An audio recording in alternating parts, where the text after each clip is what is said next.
की राजनीति ये लोग करते हैं, लेकिन हिंदू को कहाँ मजबूत कर दिया मुझे ये बता दीजिए। क्या हिंदू को जो है पेट्रोल क्या 2 रुपए लीटर मिल रहा है या 35 रुपए लीटर मिल रहा है, या हिंदू को जो है सरसों का तेल सस्ते में मिल रहा है, या हिंदू को फ्लाइट के अंदर जो मुफ्त की किराया मिल रहा है, या हिंदू को जो ट्रेन के अंदर मुफ्त जाने के लिए मिल रहा है, क्या हिंदू को बाकी लोगों से क्या अलग करके फैसिलिटीज मिल रहे हैं? आप बताइए क्या मिल रहा है? मोदी जी ये बोल रहे थे कि जो हवाई चप्पल पहनने वाले हवाई यात्रा करेंगे, करा है क्या? नहीं किया ना। तो मोदी जी ने ये बोला था कि महंगाई कम करेंगे, करा है क्या? तो मैं आपको बता दूं। नमस्कार दोस्तों, आप देख रहे हैं बाइट विद कशिश। लगातार कुछ ऐसे बयान हैं जो चर्चाओं में बने हुए हैं। मोहन भागवत का बयान आता है 75 साल के बाद पद छोड़ देना चाहिए, किसी और को मौका देना चाहिए। उस बीच में हम देखते हैं कि नितिन गडकरी के लगातार बयान आते हैं जिसमें वो कहते हैं कि अमीर अमीर हो रहा है, गरीब गरीब हो रहा है, समाज में कुछ ऐसे लोग होने चाहिए जो सरकार से सवाल कर सके। अब लोगों के मन में एक सवाल बना हुआ है कि मोदी जी 17 सितंबर को 75 साल के हो जाएंगे, तो क्या अब उनका पद छोड़ने का समय आ चुका है और क्या संघ और नितिन गडकरी कुछ अपनी ही खिचड़ी पकाते हुए नजर आ रही है? तमाम तरीके के सवाल इस पर मैं चर्चा करूंगी। जून हमारे साथ है। तो जून, मेरा सीधा सवाल ये है कि मोहन भागवत का इस तरीके से बयान देना क्या नाराजगी दिखाता है मोदी जी?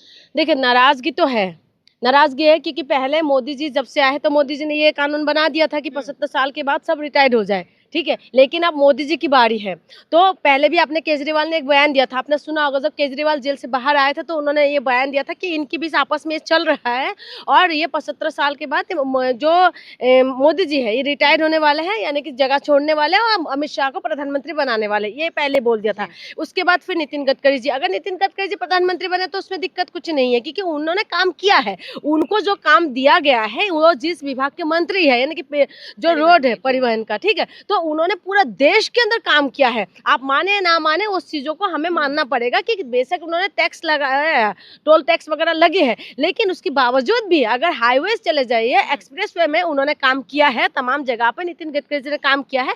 और मुझे लगता है कि नितिन गडकरी जी बाकी नेताओं से बेहतर नेता है, पहले। और दूसरी बात यह है कि उन्होंने अभी ये भी बयान दिया है कि अमीर अमीर होते जा रहे, गरीब गरीब होते जा रहे। जो माननीय प्रधानमंत्री जी है, खास करके मोदी जी, हमारी मोदी जी ने क्या बोला था कि जो है कि गरीबों का मसीहा है, वो गरीबों के लिए काम करेंगे। यहाँ पर दिल्ली के अंदर अगर आप देख ले तो दिल्ली में बीजेपी आने से पहले उन्होंने ये बयान दिया था, जहाँ झुग्गी वहाँ मकान देंगे, यानी कि गरीब लोग ही झुग्गी के अंदर रहते हैं। लेकिन आने के बाद क्या किया उन लोगों ने? पूरा झुग्गी तोड़ने का काम किया इन लोगों ने, पूरा तारम तोड़ चारों तरफ से उन्होंने झुग्गियां तोड़ रहे हैं। तो मोदी जी जो बोलते हैं वो करते नहीं है, जो नहीं बोलते वो जरूर कर देते हैं। तो इसीलिए मुझे लगता है कि मोदी जी को तो रिटायर हो जाना चाहिए। अभी देखिए, रिसेंटली उन्होंने बयान दिया है कि उन्होंने 25 करोड़ लोगों को गरीबी रेखा से बाहर निकाल दिया, उन्होंने रोजगार दिया है। अब 125 करोड़ लोगों को बाहर निकाल दिया, तो ये आंकड़ा कुछ समझ नहीं आ। वही तो कह रही हूँ, इन्हीं की जो काम है ना ये पूरी तरीके से गोलमोल है। बस नितिन गडकरी जी को इन्हीं में से हटा के रख दे तो इनकी जो भी काम होता है ना ये पूरी तरीके से पूरा गड़बड़ी है। ये खुद क्या बोलते हैं इनको कुछ नहीं पता चलता, ये बोलते कुछ है करते कुछ है, ये आंकड़ा कुछ देंगे और करते कुछ है। मोदी जी ने पहले यही बोला था ना कि 2 करोड़ रोजगार, अभी तक दिया है क्या? लेकिन पूरा इनका जो भी समर्थक है उनको तो लगता है कि मोदी जी ने पता नहीं नौकरी नहीं सोना गिरा रहे हो आसमान से, इनको ऐसा लगता है। तो दूसरी बात, मोदी जी ये बोल रहे थे कि जो हवाई चप्पल पहनने वाले हवाई यात्रा करेंगे, करा है क्या? नहीं किया ना। तो मोदी जी ने ये बोला था कि महंगाई कम करेंगे, करा है क्या? तो मैं आपको बता दूं कि जो कुछ बोलते हैं ये नहीं करते, और इसी वजह से ये कहना है कि मोदी जी इस टाइम रिटायर्ड हो जाना चाहिए। क्योंकि मोदी जी कहते हैं, अभी एक बयान और भी आया था, मोहन भागवत जी ने भी ये बोला था कि जब 75 की हो जाते हैं तो पीछे वालों को आगे आने देना चाहिए। तो ये सारी चीजों को देख के ऐसा लगता है कि कहीं ना कहीं इनके बीच आपस में गड़बड़ी चल रहा है। लेकिन बीजेपी के बीच में गड़बड़ी ऐसी चीज है ना, गड़बड़ी चलते भी है लेकिन पब्लिक को पता नहीं चलते। इनके पास पता नहीं ऐसा क्या सुगुफा है छोड़ के रखते कि किसी को पता ही नहीं चलता कि आखिर में हो क्या रहा है। मैं आपको बता दूं कि मोदी जी को रिटायर तो होना चाहिए क्योंकि कानून इन्होंने बनाया और रूल इन्होंने बनाया। लेकिन ऐसा आपको लगता है कि ये हो जाएंगे? आपको क्या लगता है होंगे? नहीं होने वाले। पद छोड़ पाएंगे? पद का लालच कैसे छोड़ पाएंगे आप बताइए? मोदी जी प्रधानमंत्री के लिए इतना सब कुछ कर रहे हैं। आप आए दिन प्रधानमंत्री जी को हमने जिस बात के लिए उनको प्रधानमंत्री बनाया उन्होंने कौन सा ऐसा काम कर दिया बताइए, पहले 14 में जिस तरीके से लहर था, पूरी तरीके से मोदी लहर था, मोदी ने पूरी तरीके से काम करने के लिए मैदान में उतरे थे और हमें बहुत उम्मीद भी थे और उस वक्त कुछ चीजें ऐसा फैसला भी लिया था, लग रहा था कि मोदी जी कुछ करेंगे। लेकिन 14 के बाद उन्होंने 16 में जाके नोट बंद कर दिया। उन्होंने बोला कि सब कुछ सही हो जाएंगे, लेकिन नोट बंद होने के बाद क्या हुआ? सही हुआ? कुछ नहीं सही हुआ। उन्होंने बोला 2 करोड़ रोजगार दे देंगे, अभी तक हम लोग इंतजार करें, 2 करोड़ रोजगार कहाँ दिया है? तो ये तमाम जो चीजें हैं, मोदी जी सपना कुछ दिखाते करते कुछ है, तो प्रधानमंत्री तो बदलना चाहिए। हमने पहले ही बोला था, हम तो ये कह रहे हैं कि बीजेपी को ही बदल देना चाहिए था, लेकिन अगर नितिन गडकरी जी अगर बन रहे हैं तो एक बार तो मौका देना चाहिए, क्योंकि नितिन गडकरी जो है वो अच्छा नेता है, जो मुझे लगता है कि अच्छा नेता है, क्योंकि उनके ऊपर जो जिम्मेदारी है वो कम से कम वो कर तो रहे। लेकिन मंत्री बनने के बाद, प्रधानमंत्री बनने के बाद वो किस तरीके की काम करेगा ये देखना होगा। लेकिन संघ और बीजेपी के बीच में आपस में थोड़ा सा बात हो रहा है, क्योंकि मोहन भागवत जी का भी बयान है और उसके बाद अपने नितिन गडकरी जी का बयान, अभी नहीं, नितिन गडकरी ने तो पहले ही बोला था। सुब्रमण्यम स्वामी का भी बयान था हाँ। कि सितंबर तक मोदी जी टिक जाए तो बहुत बड़ी बात है। तो यही तो मैं कह रही हूँ, इसीलिए इनका अभी शांत हो रखे ये लोग। लेकिन मैं आपको तब भी बता दूं कि इतना मुश्किल है, ये नामुमकिन तो नहीं है, लेकिन मुश्किल जरूर है, क्योंकि मोदी जी और अमित शाह एक है और इसमें मोदी जी का चेहरा है, अमित शाह जी का दिमाग है। तो मुझे नहीं लगता कि इतना इजी होने वाले, लेकिन ये कुछ कोशिश तो करेंगे और ये देखना होगा कि कौन प्रधानमंत्री बनने वाले हैं। ऐसा तो नहीं है कि संघ की नाराजगी इसलिए देखी जा रही, क्योंकि हमने देखा था कि हरियाणा चुनाव के दौरान कि किस तरीके से मोदी मोदी हो रहा था, संघ को कोई पूछ नहीं रहा था, लेकिन उसके बाद जब संघ सामने आता और कहते कि भाजपा और हम एक ही परिवार है, तब जाके कहीं ना कहीं हरियाणा चुनाव में फायदा होता है। तो नजरअंदाजगी बड़ा रीजन माना। मैं बिल्कुल बता रही हूँ कि यहाँ पर जो भी लोग हैं, इन्होंने ज्यादातर मोदी का चेहरे को बड़ा दिखा रहे। क्या मोदी जी ने जो बोला वो क्या? आप एक बार बताइए, बीजेपी जब से आए हैं तब से क्या बीजेपी ने जिस तरीके से हवा लहर चला रहे थे, क्या उस हिसाब से विकास किया? आप बताइए, महिला की सुरक्षा में इन्होंने काम किया? मणिपुर के अंदर किसकी सरकार है, वहां पर क्या हुआ है? आप बताइए, हाथरस के अंदर क्या हुआ है? यूपी के अंदर किसकी सरकार है?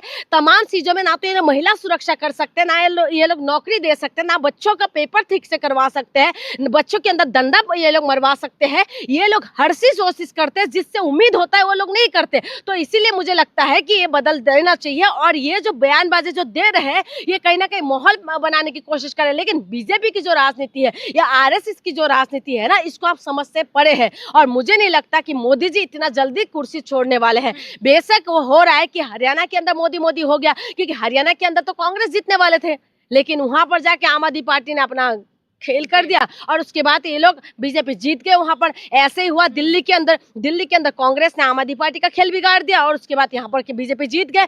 तो आपको मैं बताऊं कि मोदी मोदी जो हो रहा है ना, मोदी मोदी बस उन लोगों के बीच में है जिनको अच्छे से मलाई खाने के लिए मिल रहा है। बाकी आप जमीन ग्राउंड में चले जाइए, मोदी मोदी कहीं नहीं हो रहा है। दिल्ली के अंदर आप देख लीजिए क्या करा, जब से बीजेपी जीत के आया है कर क्या रहे। इतना टाइम हो गया ना इनको जीतते हुए, 100 दिन से ऊपर हो गया ना, लेकिन इन्होंने क्या बोला था, जहां झुग्गी वहां मकान देंगे, महिला को 2500 रुपए देंगे, सिलेंडर फ्री में देंगे, लेकिन अब दिया? तो इनकी बातों में कौन विश्वास करे? ये किसने रेखा गुप्ता कह रही है, बोला था ना।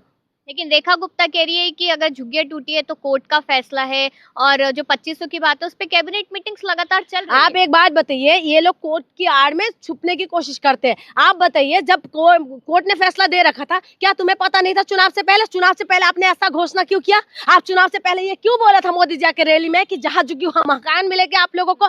मोदी जी ने का भाषण था ना कि बहुमत दे दीजिए। ये लोग बीजेपी का तब नेता जाके झुग्गियों में जाके बैठते थे, खाते थे, सोते थे वहां पर और वहां पर कार्ड बना के देते थे कि ये कार्ड बना के देते हैं, मोदी का गारंटी कार्ड होते थे और मोदी जी वहां की विधायक जो कैंडिडेट होते हैं उनका फोटो होते थे कि हम जीत के आएंगे तो जहां झुग्गी वहां मकान देंगे। आज तहस नहस क्यों कर रहे हैं ये लोग? अब जब बोलते हैं तो कहते हैं कि कोर्ट का फैसला, बिल्कुल कोर्ट का फैसला मानना चाहिए। अगर अवैध निर्माण है तो हमें भी बुलाइए, हम भी जाएंगे अवैध निर्माण तोड़ने के लिए। लेकिन आप ये बताइए कि उन लोगों को घर कौन देगा? घर कौन देगा? ब्रह्मांड से कोई उतर के आके घर देगा या आप देंगे? आपने वादा किया था ना जहां झुग्गी वहां मकान, या कोई दूसरा पार्टी आके वादा किया था? जब आपने वादा किया तो वादा आप पूरा करोगे, दूसरी पार्टी आके पूरा करेंगे। आप इनसे सवाल करें तो कहते हैं कि नहीं अवैध निर्माण, इतना सालों से अवैध निर्माण हो रहे थे तो दिखाई नहीं दे रहे थे। उनकी वोट से आपने सरकार बनाया तो अभी अवैध हो गए। फिर वहां पर राशन कार्ड दिखा रहे हैं, वोटर ID कार्ड दिखा रहे हैं, पैन कार्ड दिखा रहे हैं, आधार कार्ड दिखा रहे हैं, वो सब प्रूफ नहीं है क्या? और उसके बाद आपको उस जगह पे पानी का सप्लाई भी जा रहे थे, उस जगह पे इलेक्ट्रिसिटी भी पहुंच रहे थे। कैसे पहुंच रहे थे? इलेक्ट्रिसिटी और पानी क्या लोग अपने घर से बनाते हैं? आधार कार्ड पैन कार्ड क्या लोग अपने घर से बनाते हैं? तो ये कौन बना के दे रहा? सरकार बना के दे। अगर सरकार बना के दे रहे हैं तो अवैध कैसे हो गए? अगर अवैध है तो आप तोड़िए। कहते हैं रेलवे ट्रैक के ऊपर बने हुए हैं, अगर रेलवे ट्रैक के ऊपर बने हुए बिल्कुल गलत है, अवैध निर्माण है, आप तोड़िए, हम भी चलेंगे। लेकिन उसके बावजूद आपने बोला था कि जहां झुकी वहां मकान। क्या चुनाव से पहले आपको रेलवे ट्रैक नहीं दिखाई दे रहे थे? क्या चुनाव से पहले आपको दिखाई नहीं दे रहे थे ये सब अवैध है? क्या चुनाव से पहले आपको ये नहीं पता था कि कोर्ट का ऑर्डर है? पता था कि नहीं? उसके बावजूद भी आप झूठा वादा क्यों किया और उसके बाद आप जनता को भटकाने के काम किया? तो ये बीजेपी यही करते हैं। मोदी जी का चमत्कार, मोदी है तो मुमकिन है वाले जो स्लोगन थे, या फिर देश बदल रहा है मोदी जी के आने के बाद, क्या ये बिहार चुनाव में नहीं चलेगा? देखिए, बिहार चुनाव में बहुत कुछ इन्होंने कोशिश कर रहे हैं। जिस तरीके से बिहार के अंदर आपने देखा कि अभी वोट काटने की वो क्या कहते हैं उसको, वोट बंदी कर रहे हैं, है ना? जिस तरीके से चुनाव आयोग अभी देखा होगा आपने, एक पत्रकार के ऊपर एफआईआर कर दिया, अजीत अंजुम के ऊपर, ठीक है? अजीत अंजुम सिंह के ऊपर एफआईआर कर दिया। क्यों? क्योंकि उन्होंने ग्राउंड रिपोर्ट जाके दिखा रहे थे, आधा अधूरा जो फॉर्म जमा हो रहा था उस चीजों को दिखा रहे थे। इसकी वजह से उन्हें चुनाव आयोग ने उनके ऊपर केस कर दिया। यानी कि ग्राउंड की सच्चाई अगर आपको पहुंचाएंगे, आप तक दिखाएंगे, तो इनको जो है तन मन में आग लग जाते हैं। सच्चाई देखने के बाद क्या करा इनको? इनके ऊपर एफआईआर हो गया। आप कोशिश कर रहे हैं कि आप न्यूज़पेपर जो है वो खबर छाप रहे हैं कि इतना लाख वोट काटा जाएगा। कहाँ से खबर आ गए? 35 लाख की बात, पहले 3 करोड़ की बात हो रही थी, 35 लाख कहाँ से आंकड़ा आ गया तुम्हारे पास? अभी तक तो शुरू हो ही रहे। और 2 महीने पहले ये सारी चीजें कैसे शुरू हो रहा है? पहले महाराष्ट्र के अंदर या हरियाणा के अंदर तमाम जब विपक्षी पार्टी इस बातों को जोर शोर से उठा रहे थे कि इतना ज्यादा जो है वोटर आ कहाँ से रहे, इतना ज्यादा वोटर बढ़ कहाँ से रहे, तो ये जरूर सवाल किया। उसके बाद इन्होंने बिहार में नया काम शुरू किया है, क्योंकि बिहार के अंदर जो है इनको पता है कि बिहार इतना जल्दी से जीत नहीं सकते, क्योंकि बिहार के अंदर जो है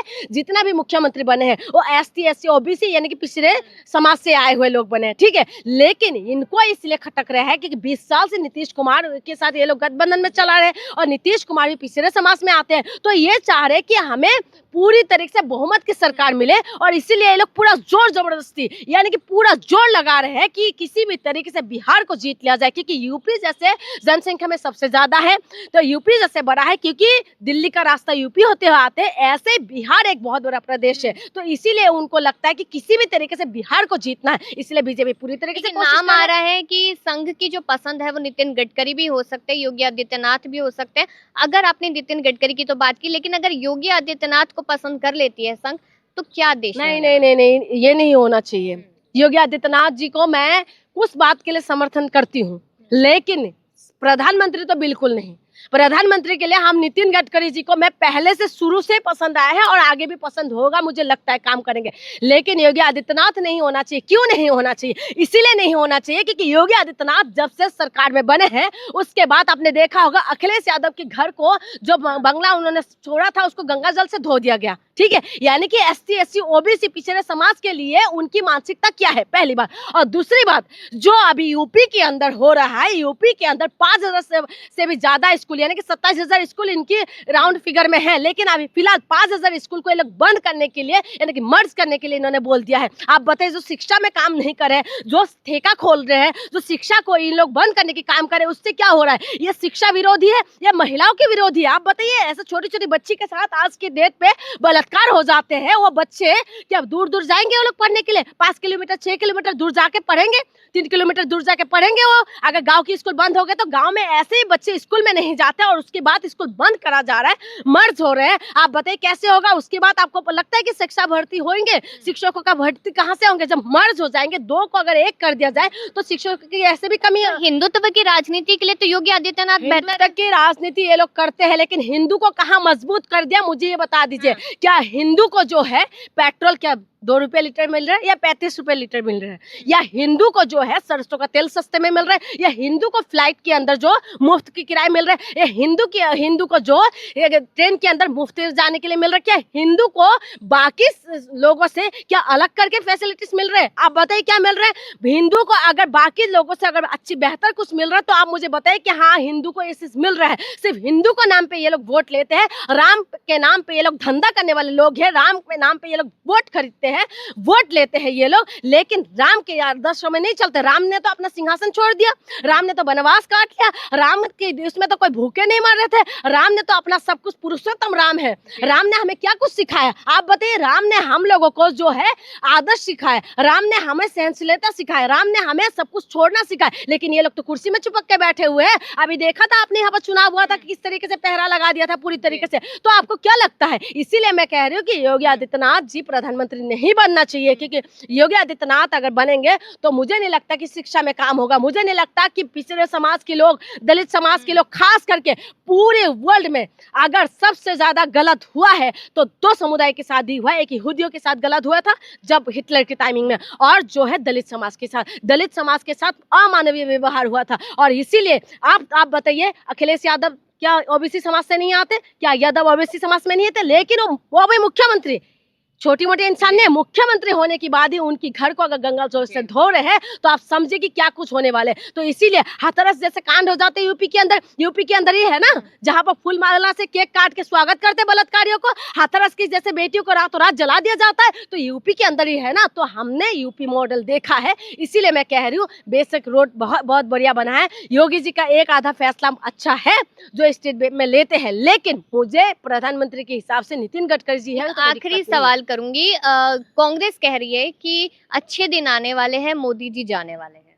अच्छे दिन आने वाले हैं, मोदी जी जाने वाले हैं, तो ठीक है, अच्छे दिन का हम इंतजार करेंगे। अब अभी नहीं आए, अच्छे दिन आए आपको लग रहा है? अब तो फकीरी दिन आ गए हैं। अब जो जिन्होंने बोला था ना कि तुम मालामाल हो जाओगे, आप वही मालामाल वाले सरकार हम लोगों के हाथ में कटोरा पकड़ने में तैयार हो गए। आपकी भी रोजगार नहीं है, मेरी भी रोजगार नहीं है। ये जो हम माइक पकड़ पकड़ के घूम रहे हैं ना, हमें नहीं पता कितने दिन तक ये माइक पकड़ के घूम सकते हैं। तो आपको मैं बता दूं कि ये जो सरकार है, जिसने सिर्फ ये सोच के बैठे हैं कि 5 किलो राशन दे रहा है, मुंह बंद करके घर के अंदर बैठो और तुम लोग खाओ, और तुम लोग ना तो स्कूल जाओ, ना तो तुम शिक्षा में बात करो, ना तो तुम स्वास्थ्य में बात करो, ना तो तुम जो महिला सुरक्षा में बात करो। मैं आपको बता दूं कि अगर बीजेपी सरकार रहे तो आपको पता चल जाएगा, जैसे चल रहा है ना व्यवस्था, तो महिलाओं की सबसे पहले तो आप महिलाओं के अधिकार छीनने का काम करेंगे ये लोग। जिस तरीके से मीडिया काम करे, आपने देखा किस तरीके से महिलाओं को बदनाम करने का काम करे। एक सोनम क्या पैदा हो गए, एक मुस्कान क्या पैदा हो गए, पूरी तरीके से महिलाओं को बदनाम करने का काम इसमें मीडिया ने लिया है, पूरी तरह से ठेका ले लिया। आए दिन आदमी जो औरतों को मारते रहते हैं, पूरी तरीके से चिकन की जगह मटन की जगह अगर चिकन बना दिया तो मार मार के उसको मार देते हैं। हाँ, वो दिखाते हैं ये लोग। हाँ, एक मुस्कान और एक सोनम को लगातार दिखा के पूरा महिलाओं को जिस तरीके से आजादी पे सवाल उठ रहे हैं ना, महिलाओं की जिस आपके आसपास भी बहुत सारे लोग सवाल उठाते होंगे, तो ये सारी चीजें इसीलिए इस तरीके के करा जा रहा है क्योंकि बाबा साहेब अम्बेडकर ने जो हमें अधिकार दिया है, उस सारी चीजों को ये लोग छीनने का काम कर रहे हैं। जैसे बिहार के अंदर अब वोट का जो अधिकार है उसको छीनने का काम करे, और मीडिया के अंदर ये नेगेटिव फैलाया जा रहा है। जो महिलाओं को अधिकार दे रखा है ना, बोलने का अधिकार, चलने का अधिकार, IAS बनने का अधिकार, पढ़ने का अधिकार जो दे रखा है, महिलाओं को जो स्वतंत्र करके रखा है ना, जो बाबा साहेब अम्बेडकर ने दिया हुआ संविधान को जो महिलाओं को अधिकार दे रखा है ना, उसको किसी भी तरीके से कटौती करने के चक्कर में है। आप माने या ना माने, शायद 2 दिन के बाद आपको पता चले, लेकिन ये पता चलेगा, इसीलिए नेगेटिव बनाने का काम कर रहे हैं। मैं आपको बता दूं कि लगातार जिस तरीके से ये लोग काम कर रहे हैं, खास करके महिलाओं को इस मुद्दे पे अवेयर होना पड़ेगा कि ये क्या किस तरीके से कार्य कर रहा है। और मीडिया से कोई उम्मीद ही नहीं है। वही मीडिया जो चाटुकार मीडिया है, जो पूरी तरीके से इनको चाटने में लगे हुए। आप वो क्या बोल रहे हैं मीडिया वाले, कह रहे बीजेपी तो हमारी बच्चा है। बताओ, बीजेपी हमारी बच्चा बन गए हैं, लेकिन इनको ये समझ में नहीं आते कि कह रहे जनता माँ है, बीजेपी हमारी बच्चा है और चुनाव इनका बाप है। हाँ? और हम बच्चे को जरूर जिता देंगे। अच्छे दिन आज